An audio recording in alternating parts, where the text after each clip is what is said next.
Jadi kita kali ini mau wawancarain driver ambulannya.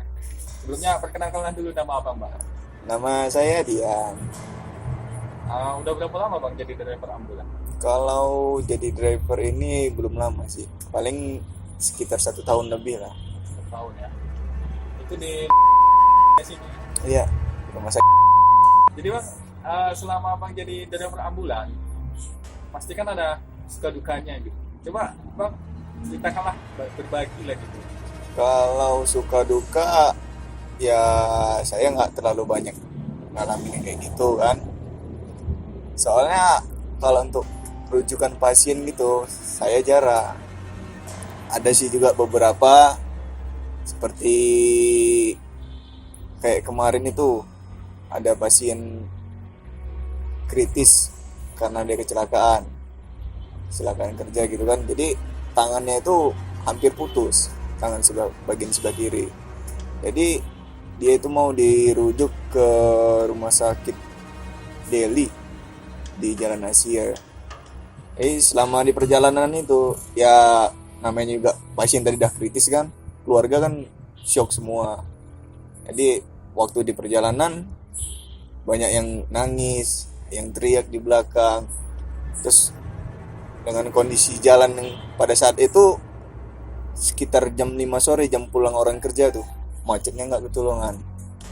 Jadi kan banyak lah gitu omongan dari keluarga yang dengar di kuping, tapi ya ada yang enak, ada juga yang tidak enak didengar. Yang nggak enaknya kayak mana itu bang? Ya seperti caci makian itu ada. Dicaci. Ya namanya juga lagi kayak gitu kan, kita nggak tahu lah. Mungkin kalau kejadian itu kita yang ngalami, pasti melakukan hal yang sama supaya tadi kan cepatnya sampai itu di tujuan.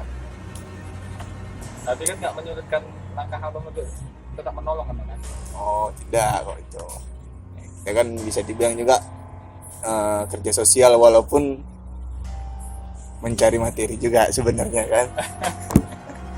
Jadi bang, kalau abang kan tadi bilang sering bawa pasien exit, berarti abang punya ada cerita horor. Bisa kasih apa nggak cerita-ceritanya ke kami nih pak? Kalau yang Satu horor ini, pengalamannya pak. yang horor itu mungkin banyak.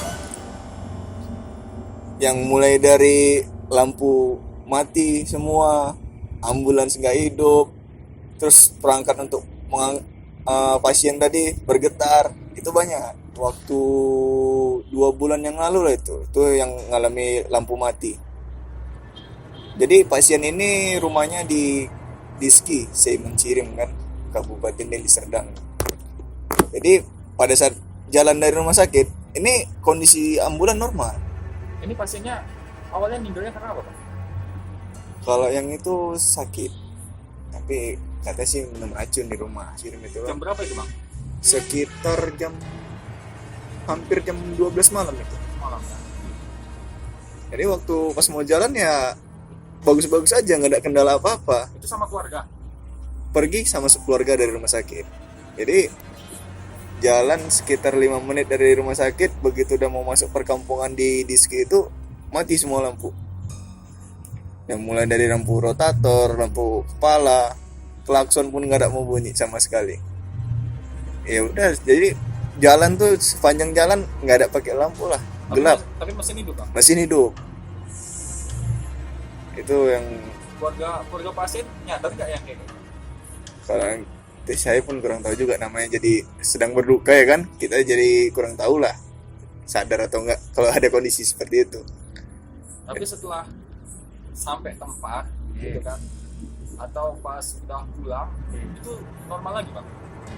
Waktu balik ke rumah sakit paginya dicek normal, nggak ada masalah, ya hidup lagi. Itu kalau misalnya yang gangguan di ambulan lah. Tapi kalau misalnya kayak suara-suara ataupun kayak yang saya bilang tadi kan, tempat tidur yang bergoyang itu ada juga. Kalau kayak gitu kayak mana bang? Itu bawa pasien exit juga?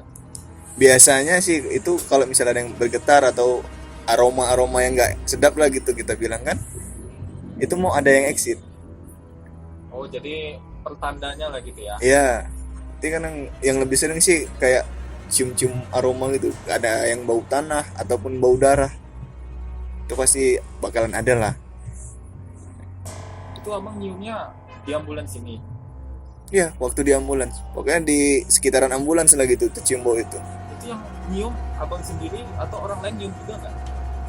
Kalau orang lain kurang tahu, mungkin kalau kayak wangi-wangi bunga itu yang lain ada juga yang pernah tercium kan. Tapi kalau misal kayak bau-bau tanah itu keseringan saya sama ada driver satu lagi kan. Itu yang sering ngerasain yang kayak gitu. Kalau wujud keseringan sih waktu di ambulans saja kan. Saya kan kalau malam sering duduk di ambulans sendiri gitu, main HP ataupun ngerokok kan. Itu dari spion tengah itulah ada kayak lihat bayangan perempuan atau bayangan hitam Duduk di belakang. Iya. Tapi yang lebih ekstrimnya lagi kemarin waktu malam Jumat kalau nggak salah itu juga. Itu belum lama ini. Ini rasanya kayak ambulan bannya kempes 44. Jadi terasa turun pelan-pelan miring kiri kanan. Begitu saya cek ya normal ban tadi nggak ada masalah apa-apa. Itu pernah, itu yang paling ekstrim rasa saya. Oh jadi merasa ambulannya ini berat lah, bocor lah, kempes lah bannya ya. Kayak kempes. Itu miring, terasa lo miring. Itu pas ada pasien di belakang, pasien Kosong. Oh, kosong. Itu pun kayak tanda-tanda mau ada gitu lah, pasti ada. Tapi hampir rata kok misalnya kalau kayak ban kempes kemarin tuh pasiennya itu karena bunuh diri. Itu orang Chinese. Di rumahnya di apa? Sunggal. Saya sih rumah aslinya kurang tahu, tapi saya mengantarnya itu ke Sunggal. Ada tempat krematorium gitu kan, di situ saya ngantar.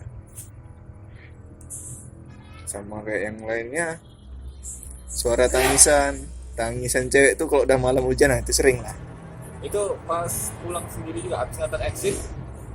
Kadang kalau misalnya kita waktu ngantar exit itu nggak ada kejadian seperti itu, lebih sering ngalaminnya waktu di parkiran gini. Parkiran gini. Kalau di jalan nggak, jarang lah. Paling kalau jalan kayak yang lampu padam itu sama ambulan mati tiba-tiba pun pernah sekali. Tadi cocok juga ambulannya jadi tempat luka nih. Bisa kayaknya ya kan, bisa tuh. Jadi pas ada suara nangis itu, suara nangisnya di belakang. Kayaknya di belakang. Kadang pindah. Suaranya kencang, pelan bang. Gimana ya jelasin? Terseduh-seduh nggak? Enggak, mungkin pas lagi galau dia bisa lah gitu kan. Tapi emang seringan suara nangis gitu aja, kayak orang ngerintih kesakitan sama anak bayi lah.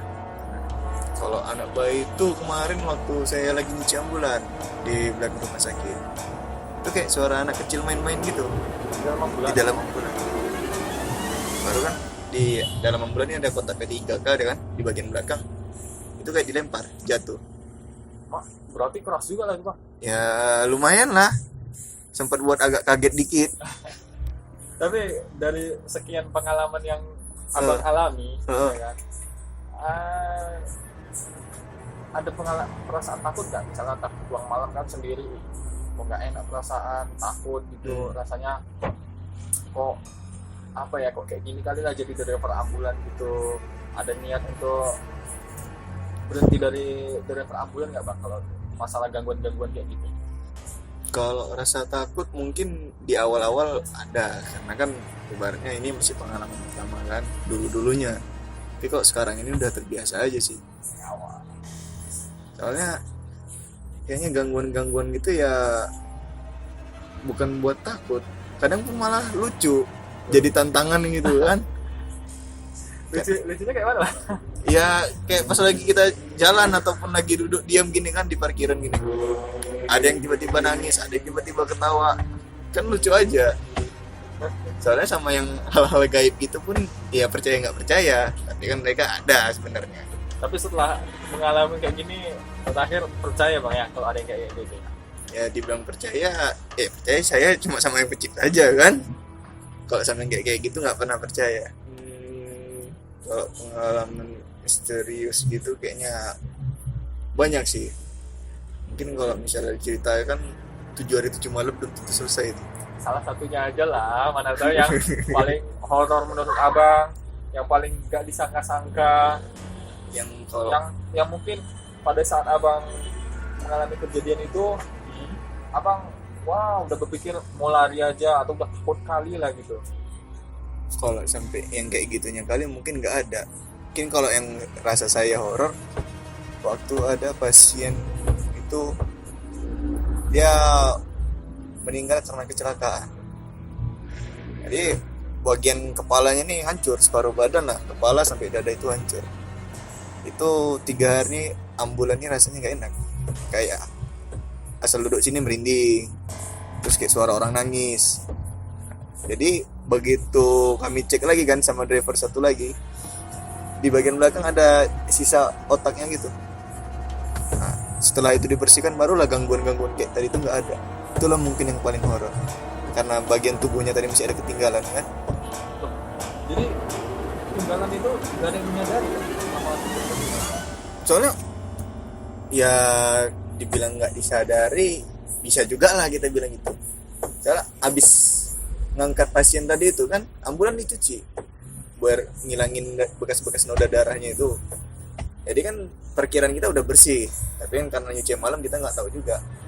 Begitu hari ketiga karena sering mengalami gangguan kayak gitu, ya kita pun agak curiga juga. Jadi dicek lagi lah benar-benar, bongkar semua bagian belakang. Itu kayak ada sisa kecil bagian otak warna putih. Setelah itu dibersihkan, dibuang, ya alhamdulillah hilang dari suara-suara yang kayak gitu, gangguan-gangguannya. itu bagian tubuhnya itu dibawa kemana jadinya bang? Yang sisa itu Iya, kemarin ketinggalan itu kami tanam di belakang. nggak dibawa ke kuburannya ya? Ya kalau kita bawa ke kuburannya rumahnya jauh kali Pak, kan nggak mungkin kita antar ke kampungnya. Jadi yang penting kan kita tanam ya sesuai syariat Islam lah kan, kita doakan juga. Tapi setelah kejadian itu nggak ada lagi bang, udah dibersihkan ya? Nggak ada, habis itu udah normal semua. Kalau ketinggalan otak tuh memang cuma sekali itu aja. Yang lain ada nggak bang? Tiba-tiba duduk di samping. Duduk samping nggak pernah, paling di bagian leher nih kayak ada yang ngelus, ada yang tiup-tiup. Nah itu sering kali pun. Apalagi kalau udah ngantar itu pasien tadi di atas jam 12, itu begitu jalan balik parkirlah sini kan, duduk bentar, saya biasa ngerokok kalau udah siap ngantar gitu. Itu ada niup samping. Terus kayak ini lagi waktu berapa lama? Udah ini pun udah lumayan lama sih. Ada sekitar 3 atau 4 bulan yang lalu itu. Pasiennya bunuh diri, gantung diri gitu kan. Jadi waktu kita mau antar ke rumahnya, ambulans ini nggak mau start, nggak mau hidup. Padahal kita bilang kelistrikan normal, lampu bisa hidup, klakson normal. Begitu start nggak mau, didorong pun nggak mau hidup. Akhirnya diturunkan lagi pasien. Begitu turun pasien, start, ambulan hidup. Naikkan pasien lagi. Waktu di jalan pun terasa ambulan ini berat. Kalau bahasa anak mudanya kan kita bilang jumping gitu kan. Waktu jalan terasa seperti itu, bagian belakang berat. Padahal kalau kita bilang itu keluarga pasien yang ikut di ambulan cuma sekitar 3 orang. Biasanya kita buat 7 atau 8 orang pun gak ada masalah, tenaga pun masih enak. Tapi kok kemarin itu memang mungkin karena penasaran itu kan, dia bunuh diri, jadi kayak aneh lah rasanya. Tapi keluarga pasien kan yang nyadar ya? Jarang sih ada yang keluarga pasien sadar kayak gitu. Soalnya kan mereka nggak tiap harinya di ambulan ini, kita yang merasakan. Iya. Ambulan ini biasanya gimana, kalau ada gangguan kayak gitu gimana rasanya. Tapi kan setelah nyampe nganter pasiennya, nganter apa, mayatnya lah gitu kan, jenazah. nah, udah normal lagi lah ya bang ya? Ya ada yang normal, ada juga yang ikut sampai sini. Kayak waktu saya pernah ngantar ke Stabat itu, itulah dari spion tengah saya nampak kayak bayangan putih di belakang. Ya udah waktu jalan ya slow aja, tengok masih ada, jalan lagi pelan-pelan, tengok lagi masih ada, hidupin musik kuat-kuat, nggak turun juga. Jadi waktu di daerah Tandem Pasar 1 Pak, ada kuburan sebelah kiri. Situ saya berhenti kan, bukakan pintu belakang, turun, saya kan buka pintu belakang, dah nyampe sini aja, saya nganternya, jangan ikut balik ke rumah sakit, tutup pintu. balik lagi jalan ke rumah sakit kan udah nggak ada tadi. Itu bang yang putihnya pocong ketinggalan ada apa bang? Nah itulah bang yang kita belum sempat kenalan kan bang. Jadi cuma sekilas aja nampak di spion. Coba lah mana tahu nanti ada yang kayak gitu lagi saya ajak kenalan dulu kan. Tapi kan diturunin bang, apa kan tahu lah. Ya pas saya buka pintu itu udah nggak ada dia. Mau saya minta ongkos pun bingung kan.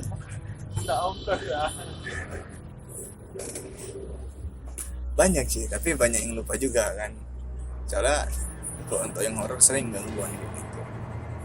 Tapi yang saya ingat yang baru-baru terjadi aja lah kan. Kalau yang dulu-dulu mungkin udah banyak hal yang lupa. Oke lah. Oke. Terima kasih lah atas waktu wawancara dan sharing berbagi pengalamannya ya bang. Ya, sama-sama bang.